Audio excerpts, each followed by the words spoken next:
Hi friends, welcome back to my mini vlog. ತುಂಬ ದಿನ ಆಗಿತ್ತು ಮಿನಿ ವ್ಲಾಗ್ ಮಾಡಿಬಿಟ್ಟು. ಸೊ ಇವತ್ತು ನಮ್ಮಮ್ಮನ ಮತ್ತೆ ಹಾಸ್ಪಿಟ್ಲಿಗೆ ಅಡ್ಮಿಟ್ ಮಾಡಿದ್ವಿ. ಹುಷಾರಾಗಿದ್ದಾರೆ, ಇನ್ನೊಂದ್ಸಲ ಚೆಕಪ್ಪಿಗೆ ಅಂತ ಕರ್ಕೊಂಡು ಬಂದಿದ್ವಿ. ಹಾಗೆ ನನ್ನ ಕಣ್ಣು ನೋಡ್ಬಿಟ್ಟು ಹೇಗಾಗಿದೆ.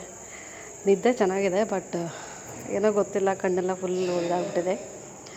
ಸ್ವಲ್ಪ ಸುಸ್ತು, ಹಾಗಾಗಿ ಊಟ ಸರಿ ಇರಲ್ವಲ್ಲ ಹಾಸ್ಪಿಟ್ಲಲ್ಲಿ, ಹಾಗಾಗಿ. ಆಮೇಲೆ ಇವನು ನನ್ನ ಮಗಂದು ನೋಡಿರಿ, ಹಾಸ್ಪಿಟ್ಲಲ್ಲೇ ಅವ್ನು ಮನೆ ಮಾಡ್ಕೊಂಬಿಟ್ಟಿದ್ದಾನೆ.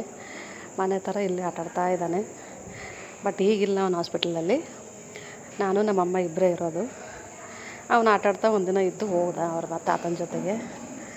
ಹಾಗೆ ಅಲ್ಲಿ ರಿಸೆಪ್ಷನಲ್ಲಿ ಕೂತ್ಕೊಂಡ್ಬಿಟ್ಟು ಅವನೇ ಬಾಸನು ಅನ್ನೋಂಗೆ ಕೆಲಸ ಮಾಡ್ತಾಯಿದ್ದಾನೆ ಹಾಸ್ಪಿಟ್ಲಲ್ಲಿ. ಸೊ ಹೀಗಿತ್ತು ನಮ್ಮ ಸ್ಮಾಲ್ ಮಿನಿ ವ್ಲಾಗ್ ಅಂತ ಅಂದ್ಕೊಳ್ಳಿ. ಸೊ ನೆಕ್ಸ್ಟ್ ನಾನು ಡೈಲಿ ಟ್ರೈ ಮಾಡ್ತೀನಿ, ಓಕೆನಾ. ಸೊ ಯಾರೆಲ್ಲ ಇನ್ನೂ ಫಾಲೋ ಮಾಡಿಲ್ಲ, ಫಾಲೋ ಮಾಡಿ. ಇಷ್ಟ ಆದರೆ ಲೈಕ್ ಮಾಡಿ, ಪ್ಲೀಸ್ ಶೇರ್ ಮಾಡಿ, ಓಕೆನಾ. Thank you.